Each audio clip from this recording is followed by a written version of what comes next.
I'm Eric Buglars. I'm here at the Connecticut River Museum with Executive Director Jerry Roberts, and history is made here in Essex and even on the Connecticut River and even in the spot. So you want to tell us a little bit about that? Sure. We're standing on a place where really history was made. Our parking lot in 1660s, the first colonial wharves were built, where ships from Essex, built in Essex, traded with the West Indies. Then in 1814, during the War of 1812, we were building privateers, privately owned warships to fight the British in Long Island Sound. Right. British didn't like that, so they sent a raiding force, landed virtually where we're standing right now, and raided the town, burned 27 ships in the harbor right here. And just this past year, somebody brought us a sword that was found out in the harbor that the British had dropped during the raid, which was pretty unique. And then in 1878, this building was built as the primary steamboat dock for this part of the river. And 300-foot-long steamships would dock right there. I mean, really big ships, carrying a couple hundred people. And they would take an overnight steamboat to Manhattan, where they would then either get out and visit Manhattan or do whatever they're going to do, or they'd get on a packet ship and go to Europe. So we like to say this was the Bradley International Airport of its time. Also, cargoes came and went here from all over the world, including, most important to this area, is a lot of ivory. 95% of the pianos in this country were made with piano keys made right here in Essex, Deep River, and the elephant tusks were brought here by steamship and then taken to the piano factories. Dickinson witch hazel was made right nearby. So just a great deal of stuff happened. I wouldn't be surprised if we're standing right on some artifact if we dug down a few feet.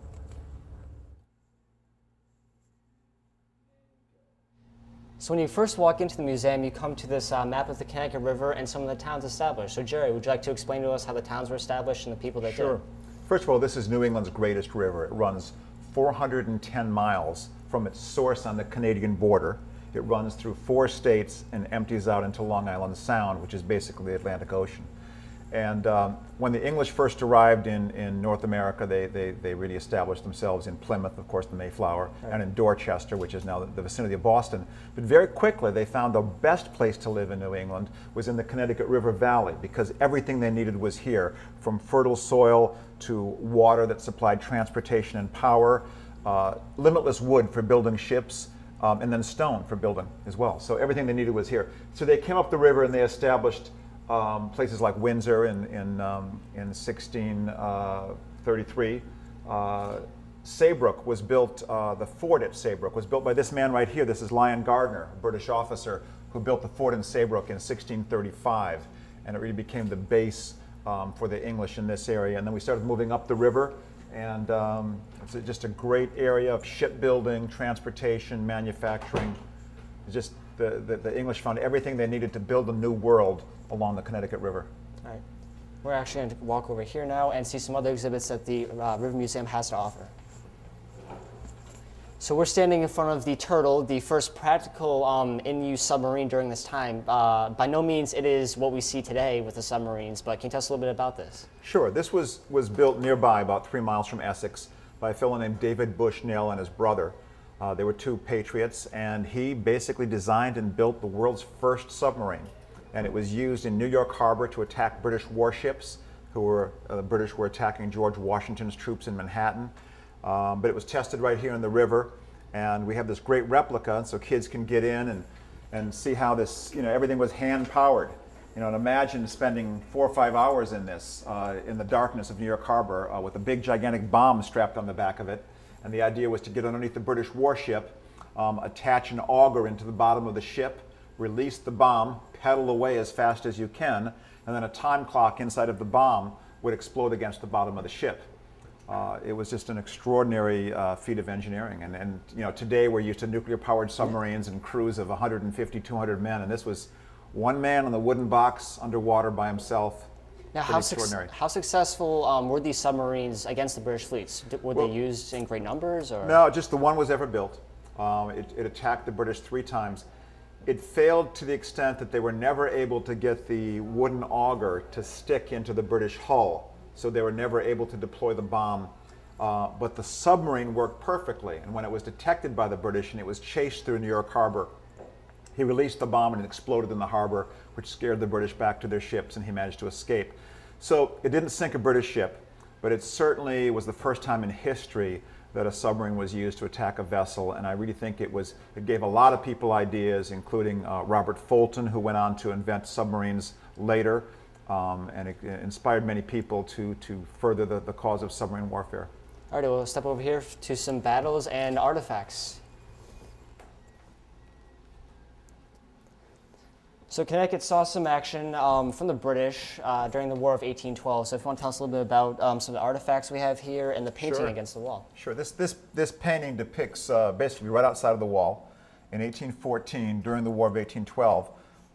The British had blockaded Long Island Sound with their amazing navy, and we had a very tiny navy, but we had something called privateers, where private citizens could equip their own warships and go out and attack British shipping, and then if they managed to capture a British merchant ship, that ship would be sold at auction, and the investors could share in the money of it. The British didn't like that very much, so they knew Essex was building privateers, so they sent this gentleman here, Captain Richard Coote, and a squadron of Royal Marines and sailors, and they came up the river, landed virtually right where we're standing, and burned 27 ships in the harbor. And it was the greatest loss of American shipping until Pearl Harbor. Happened right here in Essex. It was quite an extraordinary raid. They took over the town. There's some wonderful artifacts, some cannonballs, some weapons. But the story of the raid is pretty extraordinary. And one of the things we're working on right now, as the bicentennial of the War of 1812 starts next year, is we're working to get state and federal battle site recognition so that the National Park Service will recognize Essex as a War of 1812 battle site. It's a pretty neat story. The second floor of the museum is home to many ship artifacts and ship replicas. So if you want to tell us a little bit about Sure. what we have here. What we've got set up here is a replica of the bridge or the command center of a steamship. This building was built as a primary steamboat dock for this end of the river. And these steamships, some of them are as long as 300 feet long, would carry 150 to 200 passengers overnight to Manhattan. And they would dock basically right out here on the docks. And it was a very challenging river because the Connecticut River winds, there's a lot of sandbars, so navigation is very important, and we have exhibits on that. But that steamboat era was amazing. It ended in 1931 when steamships finally stopped running, from the 1820s until finally 1931.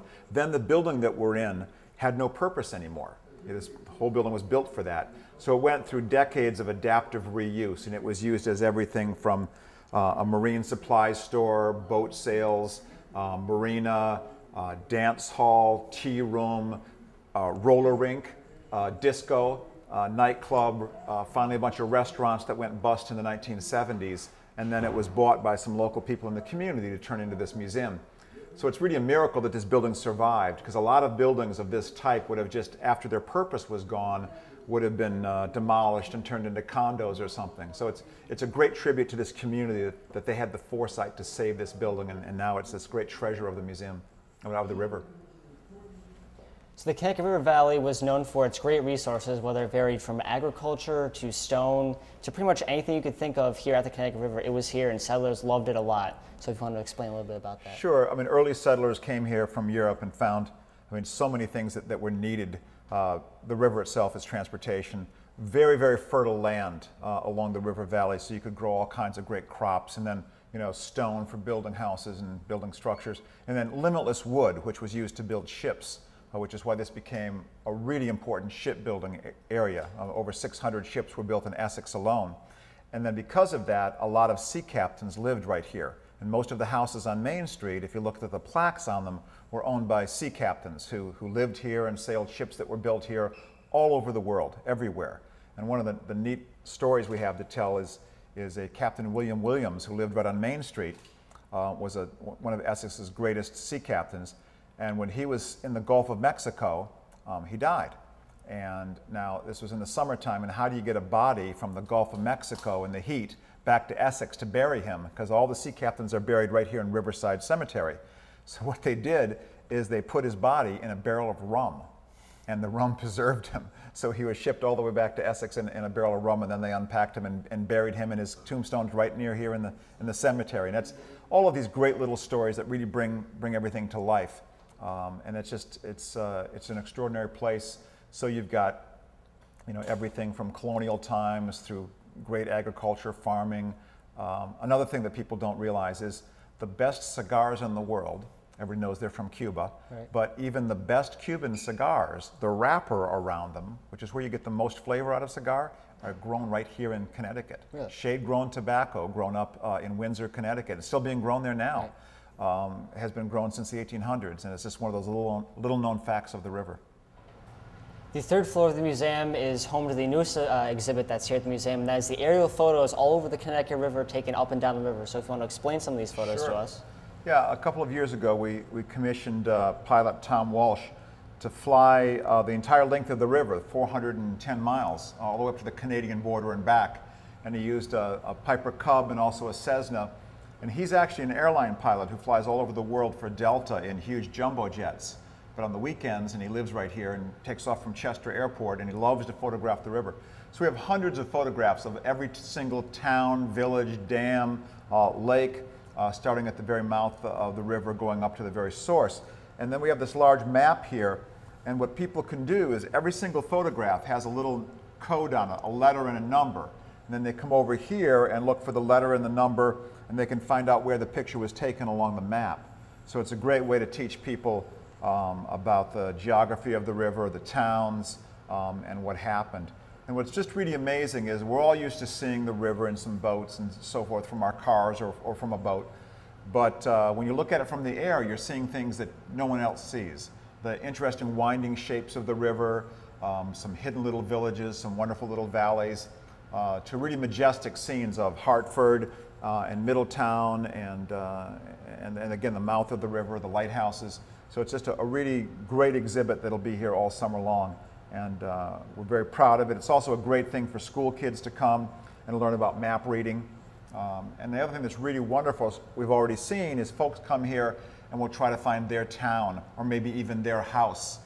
We had a kid here the other day who found his school in one of the pictures, which was just exciting for them. So it's a lot of fun. So to conclude, this museum has a lot of historical artifacts of not only the Connecticut River, but ships and places on the river that I have never even seen before, and many people have not seen before either. So it's a really great museum. It's been a pleasure to be here. Thank you so much for your time, Jerry. Thank you so much. It's been a great pleasure sharing what we have with you folks. Alrighty, thank you so much for watching.